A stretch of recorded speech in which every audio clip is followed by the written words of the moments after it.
Hello friends, welcome to exam war. आज है 7 अक्टूबर और 7 अक्टूबर से करंट अफेयर्स के जितने भी इम्पोर्टेंट क्वेश्चंस बन सकते हैं उनको आज के इस वीडियो में हम डिस्कस करेंगे और साथ ही प्रत्येक क्वेश्चन का एनालिसिस भी करेंगे और अदर फैक्ट्स भी बताऊंगा, जिससे उस क्वेश्चन से रिलेटेड एग्जाम कोई क्वेश्चन आता है तो उसको आप आसानी से सॉल्व कर सकें। तो वीडियो को ध्यान से देखना है और चैनल को सब्सक्राइब करके बेल आइकन पर क्लिक कर लेना है ताकि वीडियोज़ के सारे नोटिफिकेशन आपको प्राप्त हो सकें। चलिए शुरू करते हैं। पहला क्वेश्चन है, हाल ही में कौन सा राज्य दालचीनी की संगठित खेती शुरू करने वाला पहला राज्य बन गया है? Recently which state becomes first state to begin organized cultivation of दालचीनी?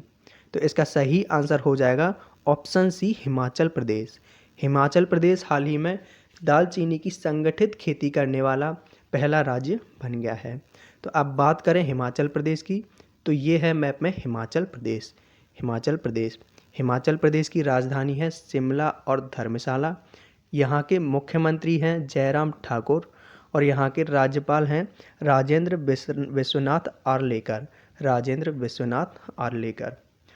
और हिमाचल प्रदेश से रिलेटेड जो जानकारी आपको याद रखनी है वो ये है, जो हिमाचल प्रदेश है वो 100% वयस्क आबादी को वैक्सीन लगाने वाला पहला राज्य बन गया है। नेक्स्ट आपको याद रखना है कि हिमाचल प्रदेश में ही हाल ही में दुनिया का सबसे ऊंचा इलेक्ट्रिक वाहन चार्जिंग स्टेशन स्थापित किया गया है। और तीसरी बात जो आपको याद रखनी है वो है कि हाल ही में हिमाचल प्रदेश में बुनकर सेवा एवं डिजाइन सेंटर केंद्र की स्थापना की गई है।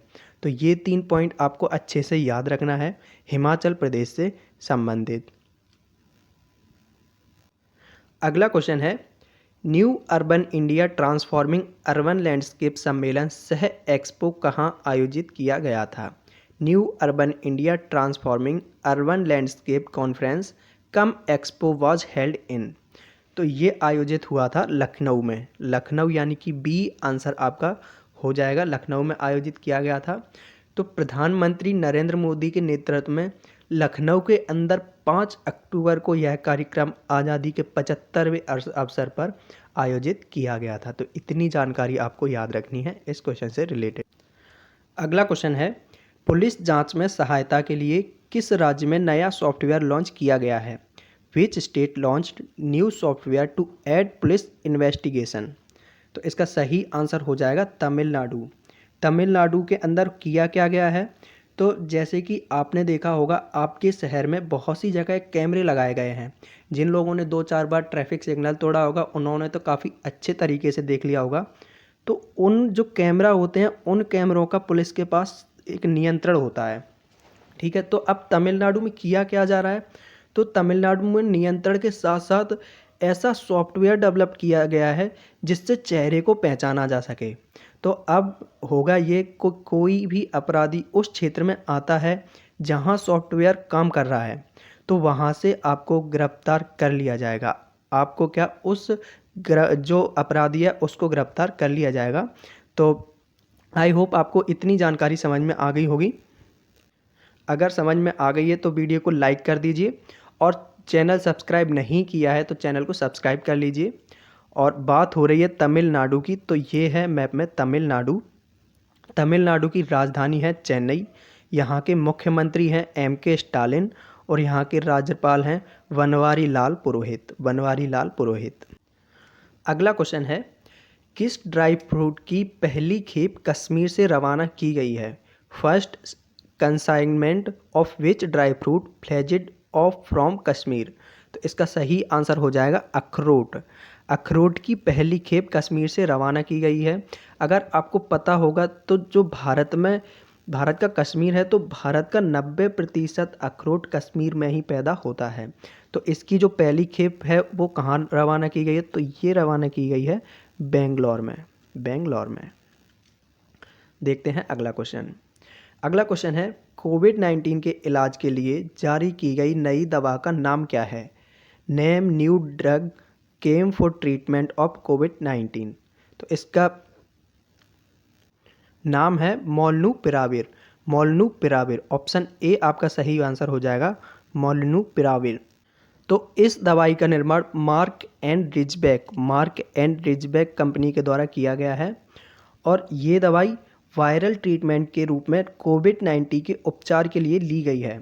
तो इस दवाई के उपयोग से फ़ायदा ये होता है कि काफ़ी लोग हॉस्पिटलाइज होने से बच जाते हैं। जो हॉस्पिटलाइज होने जा रहे हैं वो लोग बच जाते हैं और ये वायरल इन्फेक्शन से बचाने का काम भी करती है। तो ये दवाई है, वैक्सीन नहीं है। तो इसके उपयोग से जो पेशेंट हॉस्पिटलाइज होने जा रहे हैं उनको बचाया जा सकता है। अगला क्वेश्चन है, हाल ही में आयोजित एशियाई टेबल टेनिस चैंपियनशिप 2021 में भारतीय पुरुष टीम ने कौन सा पदक जीता है?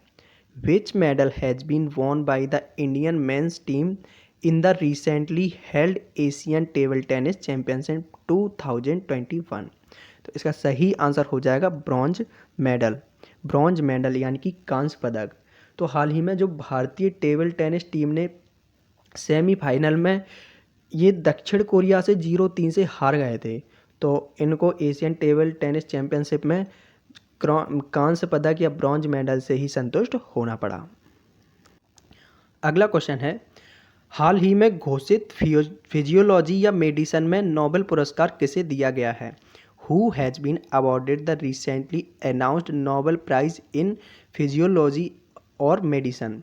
तो फिजियोलॉजी और मेडिसिन में दिया गया है डेविड जूलियस और एडम पटपोनिया को, यानी कि ए और बी आपके दोनों आंसर हो जाएंगे, यानी कि डी, ए और बी आपके दोनों आंसर हो जाएंगे। तो डेविड जूलियन और एडम पटपोनिया को फिजियोलॉजी और मेडिसिन में 2021 का नोबेल प्राइज़ दिया गया है। और इन्हें दिया क्यों गया है? तो इन्हें तापमान और स्पर्श के लिए रिसेप्टर्स, इसके लिए इन्होंने दिया गया है। यानी कि जो हमारी तंत्रिका तंत्र होती है वो गर्मी, ठंड और यांत्रिक उत्तेजना को कैसे महसूस करती है, इस चीज़ को इन्होंने बताया है। तो उसके लिए इनको संयुक्त रूप से नोबेल प्राइज़ दिया गया है। ये हैं डेविड जूलियन और एडम पटपोनिया को। तो अभी के लिए केवल इतनी जानकारी आप समझ लीजिए, बाकी नोबेल प्राइज़ अभी चलने वाले हैं लगातार। तो जब कंप्लीट हो जाएंगे तो नोबेल प्राइज़ के बारे में एक कंप्लीट वीडियो बनाऊंगा मैं, जिसमें अपन विस्तार से चर्चा करेंगे। देखते हैं अगला क्वेश्चन। हाल ही में आयोजित डूरंड कप के 130वें संस्करण को किसने जीता है? Who has won the 130th edition of the Durand cup held recently? तो इसको गोवा एफसी ने जीता है। गोवा एफसी, यानी कि ऑप्शन सी आपका सही आंसर हो जाएगा। गोवा एफसी ने कोलकाता को हराकर यह कप जीता है और इसका आयोजन भी कोलकाता में ही हुआ था। अगला क्वेश्चन है, हाल ही में LIC के MD बने हैं। Recently became the MD of LIC। तो LIC के MD बने हैं BC पटनायक, यानी कि ऑप्शन डी आपका सही आंसर हो जाएगा, BC पटनायक।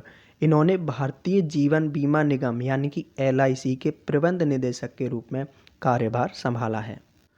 अगला क्वेश्चन है, हाल ही में किस राज्य में हरा भरा एरियल सीडिंग अभियान शुरू किया गया है?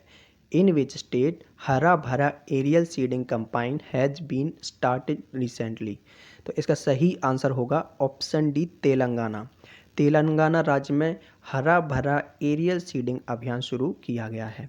तो बात करें तेलंगाना की, तो ये है मैप में तेलंगाना की राजधानी है हैदराबाद और यहाँ के मुख्यमंत्री हैं के चंद्रशेखर राव और राज्यपाल हैं तमिलिसाई सौंदरराजन।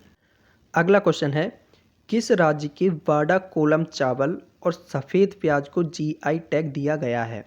विच state's Wada Kolam rice and white onion have been given GI tag? तो इसका सही आंसर हो जाएगा महाराष्ट्र, ऑप्शन ए महाराष्ट्र। तो महाराष्ट्र के द्वारा वाडा कोलम चावल और सफ़ेद प्याज को GI टैग दिया गया है। कुछ अन्य इम्पॉर्टेंट GI टैग्स की अगर बात करें तो रिसेंटली सिरारा खोंग मिर्च और तामेंगलोंग ऑरेंज को GI टैग दिया है मणिपुर ने, नागा खीरा को GI टैग दिया है नागालैंड ने और जुडीमा राइस को GI टैग दिया है असम ने। तो इतनी जानकारी आपको याद रखनी है। तो बात आती है महाराष्ट्र की, तो ये है महाराष्ट्र की राजधानी है मुंबई। यहाँ के मुख्यमंत्री हैं उद्धव ठाकरे और राज्यपाल हैं भगत सिंह कोश्यारी। अगला क्वेश्चन है, हाल ही में केंद्र सरकार ने किस राज्य के 3 जिलों को अशांत घोषित किया है? Recently the central government has declared 3 district of which state as distributed. तो इसका सही आंसर होगा अरुणाचल प्रदेश। अरुणाचल प्रदेश, ऑप्शन सी आपका सही आंसर हो जाएगा। अरुणाचल प्रदेश में फिलहाल केंद्र ने उग्रवादी गतिविधियों और कानून की व्यवस्था को मद्देनज़र रखते हुए अरुणाचल प्रदेश के 3 जिलों को अशांत घोषित कर दिया गया है। और ये कितने महीनों के लिए किया गया है? तो ये किया गया है 6 महीने के लिए अशांत घोषित कर दिया गया है। तो ये मैप में है अरुणाचल प्रदेश। यहाँ की राजधानी है ईटानगर, मुख्यमंत्री हैं पेमा खंडू और यहाँ के राज्यपाल हैं बी डी मिश्रा। और अब वीडियो के अंत में स्टैटिक जीके के कुछ इंपॉर्टेंट क्वेश्चंस। पहला है, राष्ट्रपति पर महाभियोग का आरोप संसद के किस सदन द्वारा लगाया जा सकता है? तो आंसर होगा संसद के किसी भी सदन के द्वारा लगाया जा सकता है, यानी कि राज्यसभा या लोकसभा, किसी के भी द्वारा राष्ट्रपति पर महाभियोग का आरोप लगाया जा सकता है। अगला क्वेश्चन है, उच्चतम न्यायालय की पहली महिला न्यायाधीश कौन थी? तो ये थी फातिमा बीवी। उच्चतम न्यायालय यानी कि सुप्रीम कोर्ट की पहली महिला न्यायाधीश थी फातिमा बीवी। अगला है, भारतीय संविधान के किस अनुच्छेद के तहत अस्पृश्यता को समाप्त कर दिया गया है? तो अनुच्छेद 17 के अंतर्गत अस्पृश्यता को समाप्त कर दिया गया है। अस्पृश्यता यानी कि जो SC ST कैटेगरी के लोग होते हैं तो उनको अभी तक छुआछूत से संबंधित जो भेदभाव किया जाता था तो उसको आर्टिकल 17 के तहत ख़त्म कर दिया गया है, यानी कि समाप्त कर दिया गया है। अगला क्वेश्चन है, संविधान के निर्माण की दिशा में उल्लेखनीय योगदान देने वाले उद्देश्य प्रस्ताव का संबंध किससे था? तो उद्देश्य प्रस्ताव का संबंध था पंडित जवाहरलाल नेहरू से, पंडित जवाहरलाल नेहरू। अगला है, दल बदल से संबंधित किसी विवाद पर अंतिम निर्णय किसका होता है? तो ये होता है सदन के अध्यक्ष या सभापति का, सदन के अध्यक्ष या सभापति। तो ये थे आज के कुछ इम्पोर्टेंट क्वेश्चंस। अगर आपको इन क्वेश्चंस की PDF चाहिए तो डिस्क्रिप्शन बॉक्स में टेलीग्राम की लिंक दी हुई है, जिस पर क्लिक करके आप टेलीग्राम को चैनल को ज्वाइन करके वहाँ से डेली करंट अफेयर्स की PDF को अपलोड कर दिया जाता है, तो वहाँ से आप प्रतिदिन डाउनलोड कर सकते हैं। तो अगर वीडियो पसंद आया तो वीडियो को लाइक कीजिए, चैनल को सब्सक्राइब कर लीजिए और बेल आइकन पर क्लिक कर दीजिए ताकि डेली आपको वीडियोस के नोटिफिकेशन प्राप्त हो सकें। एग्जाम बार प्रत्येक कॉम्पिटिटिव एग्जाम में आपकी हेल्प करेगा। Thank you for watching video.